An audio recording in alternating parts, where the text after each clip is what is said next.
Well, hello and welcome to the webinar. This is the Energy Futures series from Groundswell. And we'd like to welcome everyone to our webinar today, where we are going to be talking about building energy equity together. I know equity is a buzzword in a lot of circles, especially in the United States right now, with good reason. There needs to be a lot more focus and a lot more action for bringing equity into all phases of our lives for ourselves and all our neighbors. We're going to be talking especially about bringing equity into energy services, clean energy services, community solar and solar, and how some of the successful organizations that our panelists represent today have been able to achieve more equity or more principled activity in co-creation from a number of different postures. We have folks who work with frontline communities. We have folks who work with congregations. We have nonprofit. We have folks who work with large corporate renewable buyers and state legislatures. How do we work in all these circles and all these positions in a unified way that achieves the goal of diversity, equity, inclusion, and justice? The bottom line, justice for all our neighbors at every income level. So today I'd like to welcome all our wonderful panelists who will each share a different kind of perspective. And we hope this is helpful for everybody in the webinar. A little bit of housekeeping. If you have a question or an observation, please type it into the chat. And we will try to get to your chats and address those in live format at the end part of the webinar today.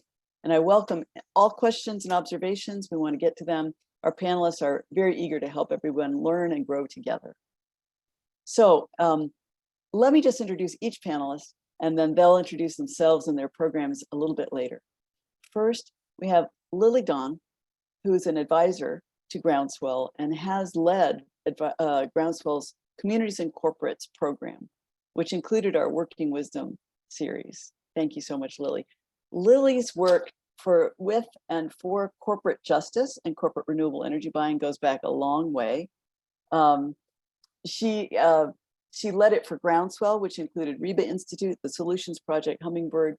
And what we've been able to develop is some tools and guidance to help corporations who want to co-create with the communities that they have solar installations in. How can they be more equitable and principled in how they conduct their renewable businesses? So Lily will be sharing that. Next, we have Joelle Novi, who is the Executive Director of Interfaith Power and Light. Thank you, Joelle. Joelle, also very rich history in working with congregations on a number of different justice activities from a faith perspective. How do congregants from a number of faith following organize themselves into both action and advocacy for, in this case, clean energy, but in a number of ways. And Joelle's going to address that and also address the educational process needed to bring any active, eager, educated group of people into a place where they can achieve equity goals. Following Joelle, we'll hear from Chandra Farley. Chandra is an esteemed long-term leader, particularly in the Southeast right now, in her position as director of the Just Energy work with Partnership for Southern Equity. Very happy to have Chandra with us. She also, in her position with Partnership for Southern Equity, is a leader in the Justice 40 Accelerator.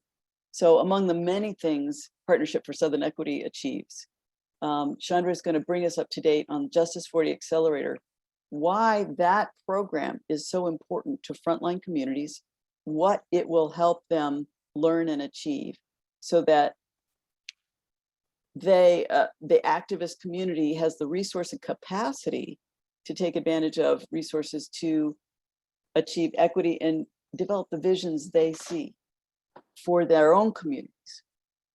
And finally, and not least, we have Lavanya Pulvito Barrera, director from Vote Solar. Vote Solar, hats off, super leadership at the state and local level, and has developed principles for equity that guide its work, both in its legislative work and its individual community activism work. So Lavany's going to tell us how those principles were developed, how Vote Solar continues to implement on those principles in ongoing work and in new work, and what we can learn from the principled approach Vote Solar has developed. All of our panelists have tremendous resources to share. We're going to make these resources available to participants in the webinar today after the call, and we will make them available to you on Groundswell's website and through outreach from this webinar. And now, without further delay, let me ask Lily to start us off by explaining some of that work and sharing the resources she's developed over such a long time for community corporate co-creation. Lily, please. Thank you, Chris. Thank you, fellow co-panelists. I've had the opportunity. Oh, I think I have an echo. Okay, I think we're good. I've had the opportunity to work in the intersection of the private sector and communities in renewable energy in the past year with Groundswell. And we've had this initiative to bring communities and corporations together to talk about what a clean energy future looks like, especially one that has authentic equity opportunities. And our partners, we could not do this without our partners because they are the building blocks of the knowledge that we've created, which all of these women here today also have been very instrumental in helping us. But we've worked with the Renewable Energy Buyers Alliance Institute, the Solutions Project, and the Hummingbird Firm, and they were all instrumental in creating tools and channels to set the stage for companies to come to the table. So today I'm really grateful to address this. Next slide. But first, Chris, I was quite intimidated by coming to this panel because, let's go to the first slide. And while I'll do that, I'll talk. It's because I thought, well, what do companies have in common with religious-based organizations? What do I have in common with Joelle? Well, it turns out after a year of exploration, I realized that companies have their own faith. Let's call it profit. Basically, their big motivation at the end of the day, we must admit, is they have the faith in the idea of a return on investment. So it was interesting to see companies come to the table and realize that equity opportunities and inclusion opportunities now these days are being seen as undiscovered assets. So let's go to the next slide, Alicia. And these undiscovered assets are no small feat. They're a lot like the climate change investments that companies are starting to make. Next, on that slide. To put this investment or these undiscovered assets in context, let's look at the companies that have made commitments to address climate change. The companies who have committed, and these are just a sample of what happened in 2020, they have created an industry of over 50 gigawatts of renewable power. For context, that is a generation fleet of, for example, a market like Vietnam, of which I advise on, or like Poland. So in 1 year, the corporate push for renewable energy was equivalent to more than 10% of global renewable energy, new renewable energy. And each project that Amazon, Google, all of these companies have built or helped support, they have, that's probably a cost about 20 to 30 billion dollars to develop these massive utility scale projects. So what does that have in common with communities? I have to admit that the bridge between communities and corporates is not easily built. But we clearly see, and when we talk to companies and communities, that you cannot address climate change in a bubble. Many companies are seeing that there are social implications, massive equity implications on climate change. And with that commitment on climate change, both public and private sector, is this underlying need to address frontline communities and above all, climate justice. Next. So there's another concept. Companies buying renewable energy, by definition, must have an additionality component. The reason companies even did this and pursue renewable energy and put 50 gigawatts of new renewable power is to put power plants, renewable power plants, clean emissions to displace fossil fuels. But if you expand the concept of additionality, and when we talk to companies, this doesn't just mean creating carbon-free electrons. The implicit result in creating a new renewable energy economy is that the clean energy electrons bring new jobs, new business, and new ways of using those electrons. And so additionality between company and utility, that traditional idea has to go on further, because if you add a community dimension, a third dimension, you are not only mitigating emissions, it means emissions reductions has an explicit mitigation of poverty, addresses inequity, and can address injustice. So when we talk to companies and communities over the last year, the secret we realize is that you really need to have an authentic relationship, and that accountability and governance is not by the company themselves, it's upheld beyond the company. And that's the power of having a community. And that when you manage energy resources, it's not just a company managing their own resources, their own jobs, their own labor and services, that when you have a community, the resources are governed also by the community, which helps in the long-term return of these projects. Next slide. So after 30 years of tracking why companies do the things they do, that's what my background is I realized they move forward not really only for the faith of making profit. The biggest and fastest reasons why companies don't move, that would move towards clean energy, especially in equity, is that they don't want to be left behind. And in terms of if this was a adoption curve, this we are early. We're still early in the curve. There's only a few leaders that understand the social component of climate change, but what we need to do is we need to get into herd mentality, and that's when scale takes place. And these are examples of scale. The first trend they're seeing is that the public sector is moving, and I'm sure Chandra can talk to that, and as well as Vote Solar. They're very good at state and local government transitions. And companies are seeing, especially cities, taking tremendous risks by not including equity components. So other sectors, a foundational step is being built, and these are some of the examples. Just 2 months ago, BlackRock, the giant investment firm, vowed to get net zero emissions across the entire assets into management, their entire portfolio. And their portfolio is $8.7 trillion of investments. And if you only pair a fraction of those investments into clean energy and equity, we see a lot of potential for change. So an example too to pair that is last month, a special report conducted by Pensions and Investments was just simply on building the next generation financial talent pool for diversity. And they realized that senior leadership roles in making financial decisions about the products and services and the communities they invest in, they have to represent the community. And there's a major recognition of a growing diverse generation of financial leaders that need to happen. On the technology industry front, this is even moving faster. It's remarkable. The number of DEI tech startups have jumped more than 80% from 2019 during a pandemic year. And while that market has tripled to $313 million worth of value, and this research is from a technology group called Red Thread Research. So the question is, if all these finance and technology sectors are moving towards diversity, equity, inclusion, what's happening in the electricity sector? Who is poised to build the convening network for thousands of disintegrated community solutions? And I bet our panelists have a lot to say about that. So I've made an analogy. Next slide, please. Several times to the corporate climate change movement.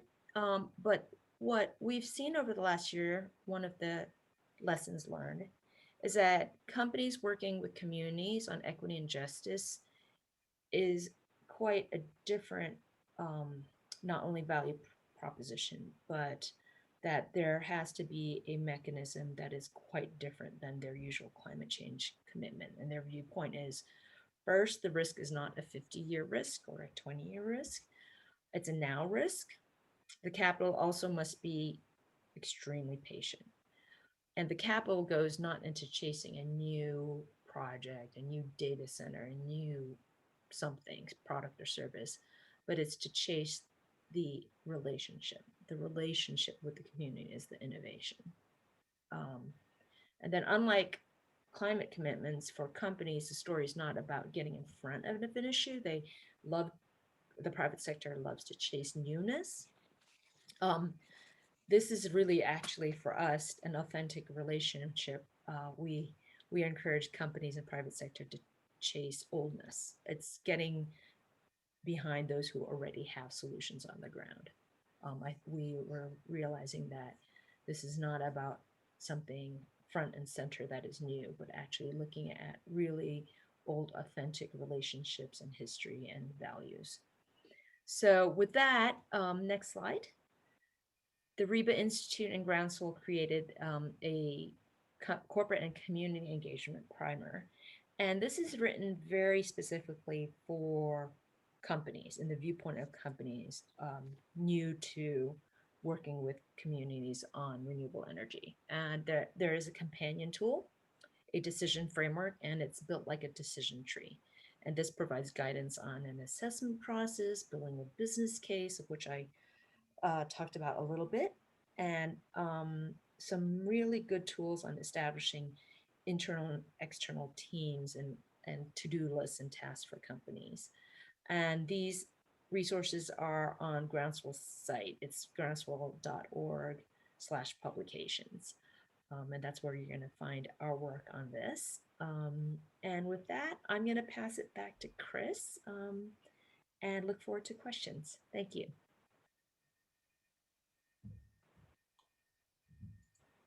Thanks, Lily. That was fantastic. And as always, knowing that the scale, the size of the resources out there, at least from the corporate side, a single company investing in these things, how much that can bring to bear for the communities that could be touched in that portfolio. We'd like to ask Joelle Novy now to come up and talk, let's take it to the congregation level. Let's take it to that local level, a very specific kind of local and group. Joelle, please tell us how your work with Interfaith Power and Light also informs equity in energy. Thank you so much. It's so great to be here and to be learning with all of you. Yes, so I'm Joelle Novy with Interfaith Power and Light DMV. So we are working with congregations of all faith traditions across DC, Maryland, and Northern Virginia to support them in responding to climate change. And we're doing that work as about one of 3 dozen similar and I really appreciated Lily's talking about what it means to ground in your values, to be rooted in the past and thinking about responding to current challenges. So, and I, the climate crisis is one that asks all of us to respond urgently in every sector. So there's an urgent need for businesses to respond to the climate crisis.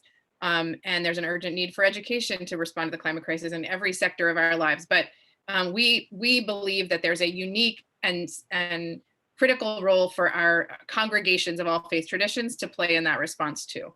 And whether or not you personally have any use for a religious community at this moment in your life, I believe that all of us who care about the climate crisis need to be supporting the work of bringing climate conversations and energy conversations into these kinds of communities. Congregations are important and regular parts of the lives of something like 1 in 3 Americans. I mean, it's an enormous sector of place where people are going to get meaning and connecting in relationship with the communities every week. When we talk to people in their congregations, they hear things differently. When I talk, I don't have to say I am reframing climate and energy as a moral issue, but when people hear it in their congregation, where they heard last week about feeding the hungry and are going to talk next week about some other ways that they can impact the problems in their community, the implicitly, just from the context of sitting on those folding chairs in the fellowship hall to talk about it, they hear that we see the climate crisis and challenge of shifting away from fossil fuel energy as a moral issue, as an example of ways that we are making choices that are impacting our neighbors. And the other thing we can do in congregations that's extremely helpful to talking about the climate crisis is that we can talk about feelings. We can talk about how it makes people feel to think about what is happening to our world, and what it means to face the loss of places we love, or the ideas about the future that we had for our kids and grandkids. And we can name all of that in a way that's really helpful and transformative in congregational spaces. And then when we speak out for stronger energy policy, we are heard differently because we are reframing these issues that all of us face as moral issues and as ones that impact, that I've seen over and over again, that our voices, as part of coalitions to change energy policy, reframe the whole conversation and get legislators' attention, because we are, again, not in a world where we're talking only in a political framework or only in a profit framework, but in that moral framework. Just one example of a place that I think has been interesting to watch the intersection of the renewable energy private sector with our work is about educating congregations about going solar on their facilities. So the most common way that nonprofit organizations and congregations are able to go solar right now is through power purchase agreement financing, no money down financing, where the project is owned by others. And despite the fact that in our region, many congregational facilities are, the financing exists for that kind of arrangement on their buildings, it's been much slower than you would have expected. And almost every congregation we talk with has somebody there has been dreaming about getting their energy from the sun. So it's not about a lack of interest, but it's exactly as Lily raised, those relationships and the critical need for trust comes up over and over again.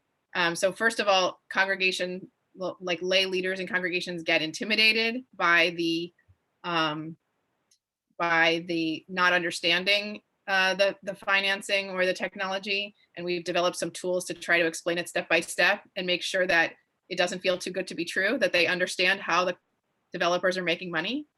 And then we also try to understand the need for trust building, that you can't, the congregations may have a values mission and the company may want to make a profit on the solar, and you need to trust each other that you can both, and people are extremely attached to their, beloved sanctuaries and worried that the roof can't handle it. And so just prioritizing and acknowledging the importance of those human relationships to make those projects possible, that actually, even when the financing is there and the technology is there and the expertise is there, unless you take the time to build trust and engage congregations patiently in like the human side of it, you're not going to be able to get those panels up on the roof. So I'll stop there for now. I'm going to share a couple resources in the chat that are some of the resources we've developed to help support congregations in interacting with solar developers successfully, both a guide, an interactive map, and a recording on YouTube of me explaining power purchase agreement financing as clearly as I can in about 14 minutes. Wow, I can hardly wait to watch that video myself, because explaining power purchase agreements is something Groundswell also does all the time to local activists and congregations who want to share their rooftop in a solar project. So thank you for that, Joelle. Again, smart, willing, trying to be educated, still very difficult to access the resources that are available. They're out there for building, developing, and sharing community solar. That's a perfect segue to Chandra. Chandra is going to explain her relationship and her leadership through Partnership for Southern Equity in a new effort called the Justice 40 Accelerator. And Partnership for Southern Equity is very active in a number of energy and justice initiatives. So this is just one of them. But Chandra, if you come on and kind of take us down that road to the next step, from congregations more globally to all sorts of organizations that might need a little help in accessing and utilizing the resources available to a frontline community to set out its vision for renewable energy.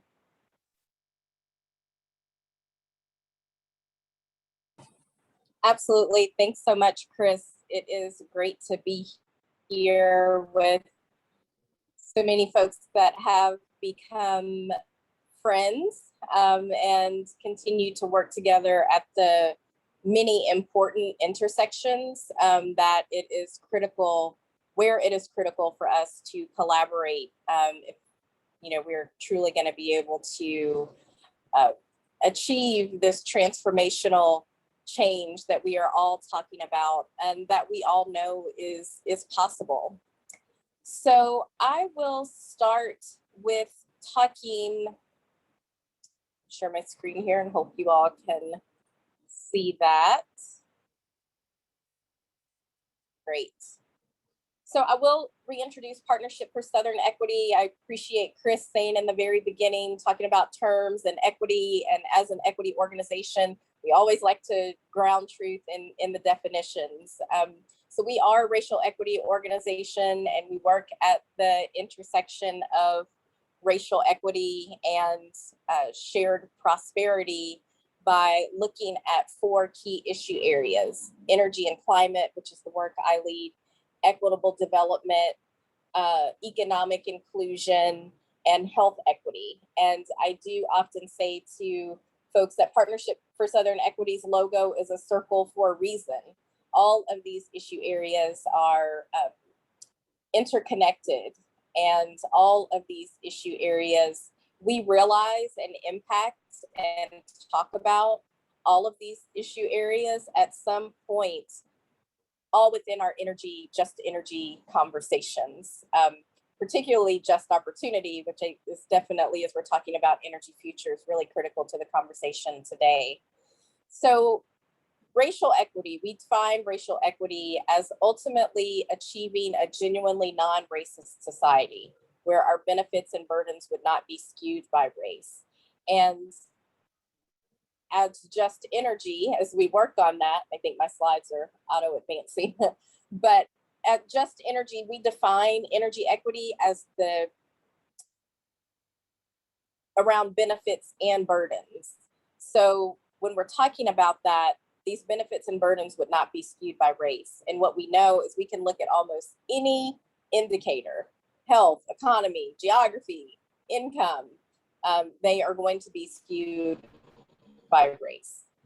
So getting to the root cause, understanding not just what we need to change, but why we need to change it so we can flip these historical inequities into a forward-thinking future. And the way we do our work at Partnership for Southern Equity, I was so appreciative knowing I would be in this conversation, with Joelle and, our folks who understand this values-based work, this deep relationships-based work, long-term engagement with communities who are first and directly experiencing pain points. The people who are closest to the problem are the people who have the solutions. And our work through authentic community engagement, on the ground community organizing, leadership development through programs like our Just Energy Academy, leveraging data and research, and our coalition building through our equity circles. Many of you have heard of our Just Energy Circle. All of that is about bringing people together and using racial equity as the lens, not just to evaluate the inequities, but using equity to propose and pursue just solutions.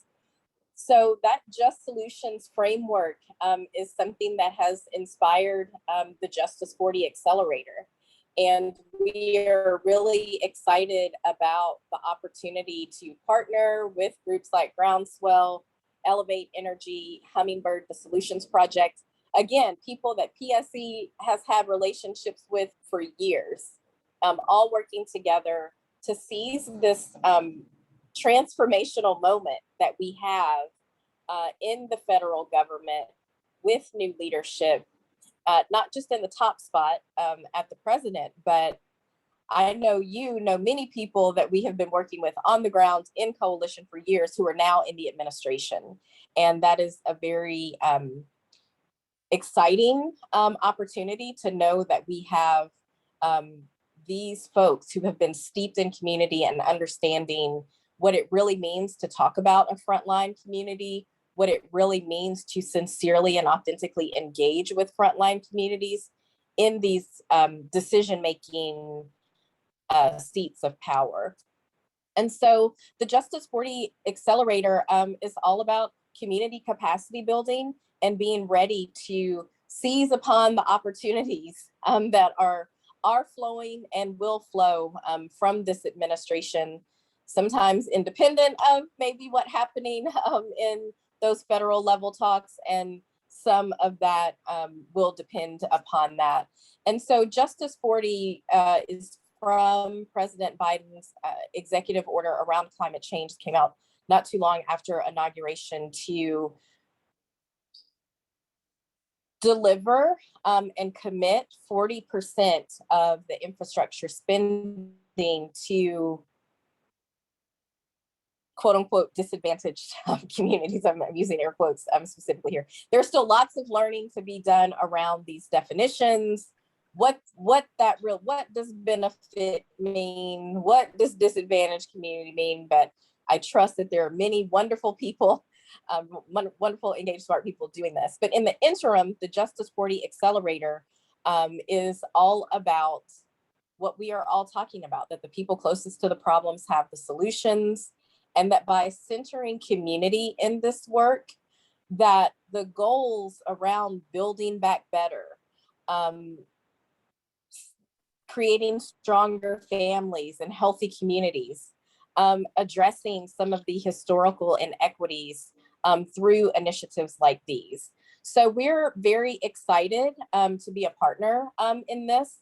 This is all about providing grant opportunities to communities from across the nation. The application process closed last Friday. I think that number reached almost 400. So those grantees will be announced over the next couple of weeks, right after August, where a series of trainings and peer learning opportunities will be launched for this group, all centered around our target outcomes, ultimately seizing upon this very rare opportunity to leverage our systems towards this transformational opportunity that we have.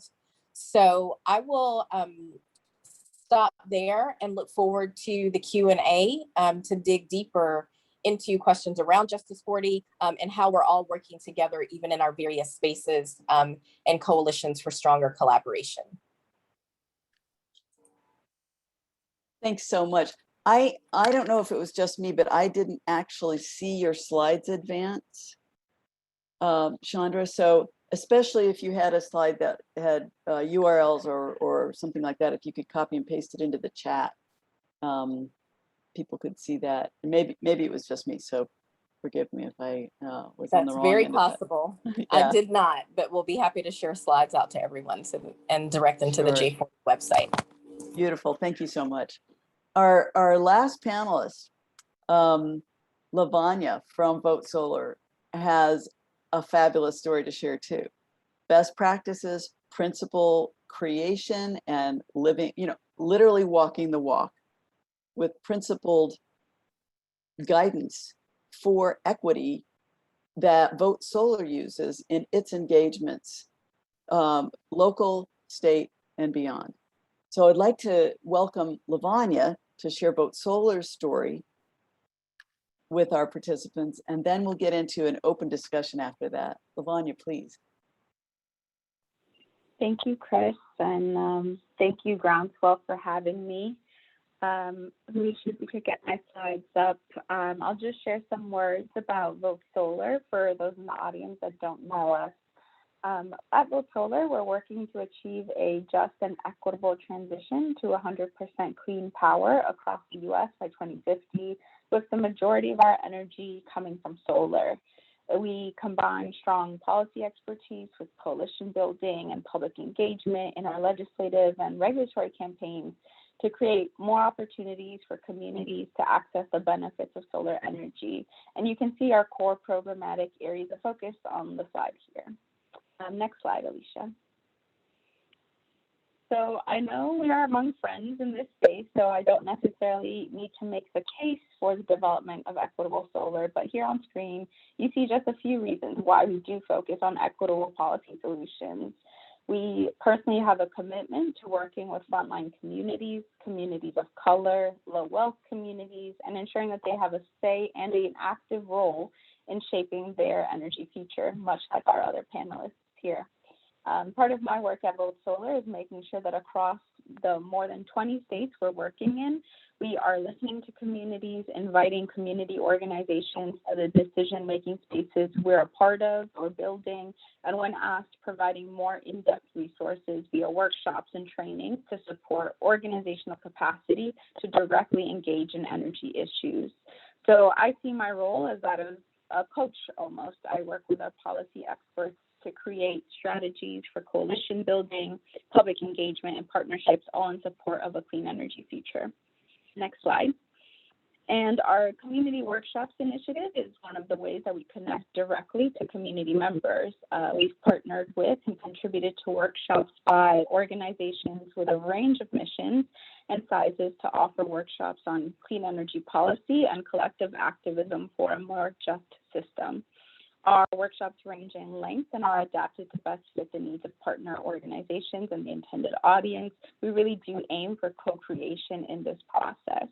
And we have three main goals in our initiative here. And the first is really about community power. Our workshops provide information about the current energy system, our transition to a clean energy economy, and how participants can be advocates for the transition they want to see in coordination with local organizations.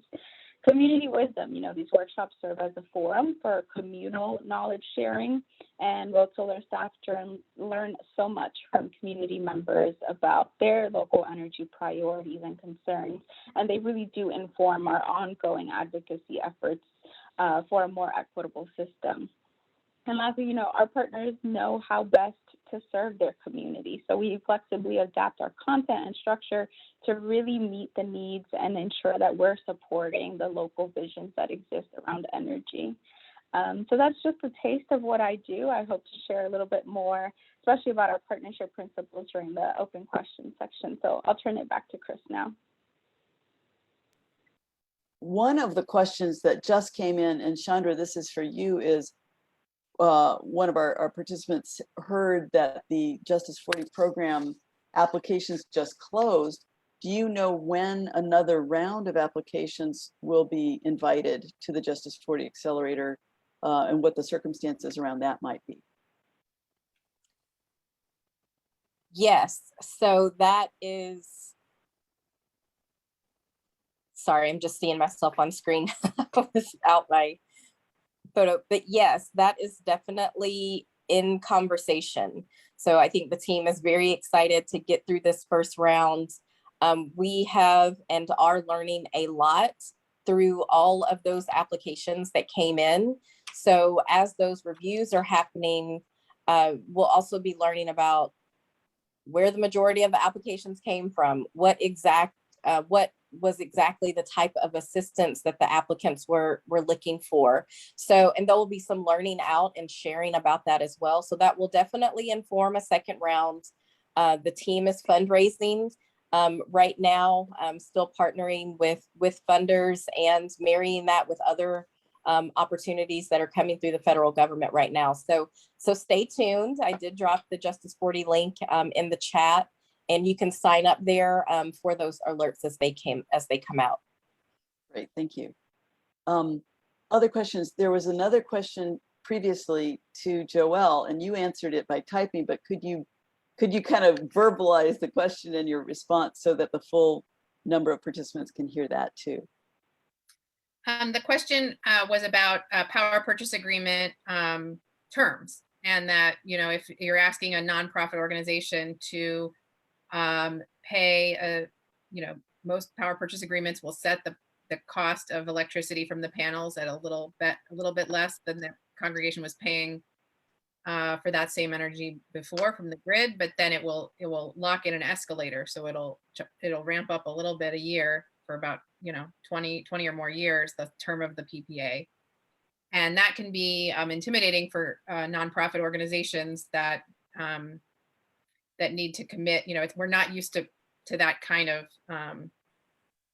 we're used to just getting the bills over time, but solar panels are different. You buy the, you know, there's a big capital investment up front, and then, you know, free energy from the sun for a long time. So I had you know, the thing that's interesting about these predicting what's going to happen to our grid energy prices is that, you know, the government has an energy information service that tries to guess those things, but we're also all creating that future right now, right? If we ever put a price on carbon in this country, suddenly those grid prices are going to go way up, and that's what we want, right? Like that's the future we want together. So so sometimes the tricky thing about deciding what's going to happen to your energy prices in the future is that we all have a stake in figuring out what the answer is, and that we can't totally predict that with our. So if folks are nervous about knowing how a predicted power purchase agreement expenses will play out over time in contrast to their energy bills, I had a few thoughts. One is that we're seeing in some cases in very favorable markets zero escalators, where they're not actually ramping up the cost at all, which is really exciting. Yeah. So we're seeing if that's a possibility. I have sometimes seen congregations negotiate to keep that the PPA promises never to exceed the price of the power they would be buying otherwise from the grid. And the third idea that's a favorite of mine is you can avoid, even though in the idea of power purchase agreements is that you're paying for the energy as it's made, that's implicitly a kind of a loan, you know, because the company's not, you know, the developer's not getting the money until 20 years out or whatever. So if your congregation has access to some kind of loans, like you can explore a prepaid PPA, where basically you pay for all the energy your solar panels will ever make on the first day. And you might get a more favorable loan that way than by paying over time. And then the uncertainty of how fast those energy prices are going to go up is eliminated because everyone got paid at the very beginning. Yeah, not everybody has that kind of deep pocket though. So it's, yeah, but lots of different circumstances. Right. Yeah. But sometimes congregations have, through their denominations, for example, sometimes will have Yes. access to a building loan fund or something like that, that is more favorable lending terms than they would get from the developer. True. I want to pivot to a different kind of inquiry, and to call on both Lily and Lavanya and say, okay, if we have corporations, and many of them are very progressive, and they desire to co-create with the community, and they want to know how to do this, and we have the local community and supported by state law or regulatory law, how can we bridge this gulf so that the people who really want to be talking and working with each other can talk and work with each other more easily? And I know we kind of live in our own bubbles and our own life experiences, so it's not like, woo, just do it. So but what would you both recommend in terms of reaching toward the middle from the community and from the corporation for success? Lily, why don't you go first? Okay, go ahead. Yeah, thank you. The number one problem that we're seeing actually in this, what we call new market creation, is that every investment opportunity, so to speak, especially to make it more equitable, is really one, disenfranchised. that's the problem that Chandra is mentioning. People just don't have the tools, knowledge, social capital. So that's disenfranchised, disintegrated, and fractured. So that's the problem at hand, right? So that's what you're saying. And how does it take to get to the middle, and who are the right middle in market terms? Who are the right middlemen? And we are seeing those brokers in society. The question is, how do you create one that is extraordinarily authentic and has the trust that Joelle was talking about? And that takes years, if not generations, to build, right? That type of capital. And honestly, to string it to Joelle's question about risk, who is able to take that risk is if you aggregate different types of stakeholders. That is the best way. And it's not just private sector who has the deep pockets. They also face massive uncertainty risk, actually tons of uncertainty risk. They face the same uncertainty risk as the congregation.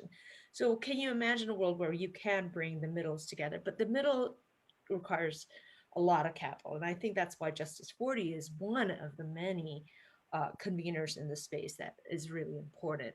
But Lavanya, you must do that on the state level all the time, authentically and better. And so I feel like right now the capital and the willpower might be there, but the investment in creating those middles needs to be increased, or at least more prominent.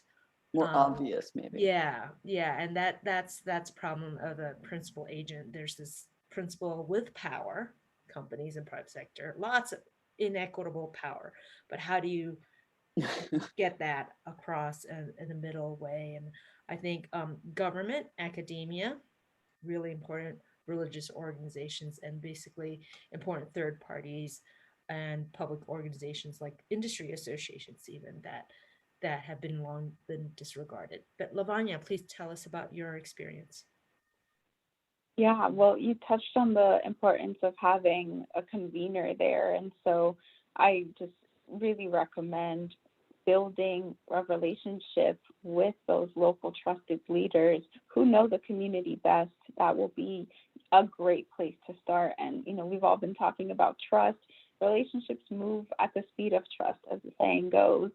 And so it's important to be very clear about what your intentions are with your partners. It's important to be building inclusive coalitions wherever it is that you're looking to connect to folks, and really seeking to understand what your partner's priorities are, even outside of your immediate goals.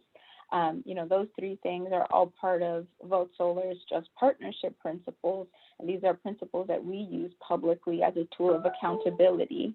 Excuse my calendar chimes there, as a tool of public accountability to see how well are we living into our values, how well are we living up to the commitments that we say we have. We're completely rethinking how we organize our campaigns, how early we engage with people, and the ways that we engage. So lots of different approaches, and I'm sure Chandra and Joelle have more to add on that point too. Well, I was going to circle back to Chandra and Joelle and say, okay, in this environment where we're all seeking to connect, we're seeking trusted allies who can make us feel safe. No matter where you start, you need an ally or a trusted partner that you feel safe bridging the difference between your world and the other worlds to coalition together. I think the groups on this panel could be the mediators and the middle ground and the trusted allies in a lot of circumstances. But I also want to know what value, say, congregations bring and long-term advocacy groups bring to a larger coalition of business, maybe business, government, nonprofit, community. What values do we each bring to make the entire portfolio, the entire working space safe for all the participants to achieve an equity goal that they see? And Chandra, you can speak. Joelle, you can speak. Chandra, why don't you start us out? Sure. I think what we bring is who we are. When we talk about putting frontline, first and most impacted people, making sure we are stepping out of their way and building power with them, that the reason that we are there is because our lived experience leads us to a set of shared values, which then puts us in a position to have built trust to work on these very gnarly topics together. You know, our work at Partnership for Southern Equity is, you know, I would tell people, we don't go into community. We are either invited with, you know, Georgia's a big state. You know, lots of states are big. Georgia's a big state. What happens for me in Atlanta in Midtown is very different from what's going to happen 20 minutes away, you know, in a DeKalb County or something like that. And it is worlds of difference from how we're going to do the work in Fort Valley, Middle Georgia, a rural, you know, Georgia town. So I just we all bring our lived experience, and that lived experience is expertise, whether that is personal or trained professional.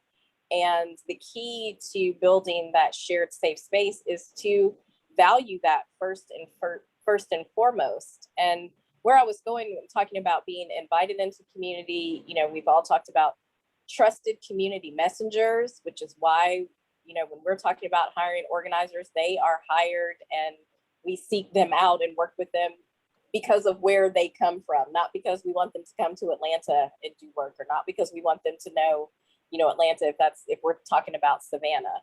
So I think we just have to be patient. It is very hard to be patient in this world where we feel like things are running all the time. But if we're not taking the time to build those trust-based relationships and understanding that no matter what the subject matter is, our first conversation in a community may not be about energy. It may not be about solar. It is going to be about whatever they want the conversation to be about at that time. And we are engaging in exchange and valuing the information that they bring. And whatever they bring up, we are well positioned because of partners on this call, because of our coalitions, to help them address almost anything that they come up with. So when the time comes to say, hey, join us down at the Public Service Commission, you know, to talk about this, or come learn more about, you know, your electric membership cooperative utility board, we already are in relationship. We're not trying to build relationship and get them to do the thing that helps us. Terrific. Joelle, very briefly, we're coming up on the end of the hour. Yes, I just love where we're ending, which is about the critical need for long-term, open-ended grassroots organizing. That's my passion. And I think you're right that groups that are doing that kind of relationship building for the long term can be valuable partners at the intersection between more like shorter term advocacy campaigns and shorter term energy development projects on the one hand, and these ongoing communities. I think congregations, what we bring to this work are standing, like we're pre-organized, you know, people are gathering in these communities in many cases every week. And so that we are folks who are living in community together over the long haul. But the other thing that I think is true of congregations and many other kind of community institutions is that we are beacons in these communities, and people turn to our communities to think about how they want to live and how they want to change. And so when we model things like solar panels and other kinds of, you know, when we model what moving off of fossil fuels is going to look like, and that climate justice future is going to look like, you know, we are really celebrating that and modeling that for everyone who walks in those doors, everyone who lives in that vicinity. And so we're very, you know, glad to bring the gift of sort of modeling and moral leadership to the larger movement. Thank you so much. And I could not agree more. I think what I'm taking away from our entire panel is that equity is not a standalone objective. Equity is what we live and breathe, and all of us desire to be in connection with all the time. We all want equity. It's just how we achieve it Are we already there? It's kind of like your relationship with a higher being.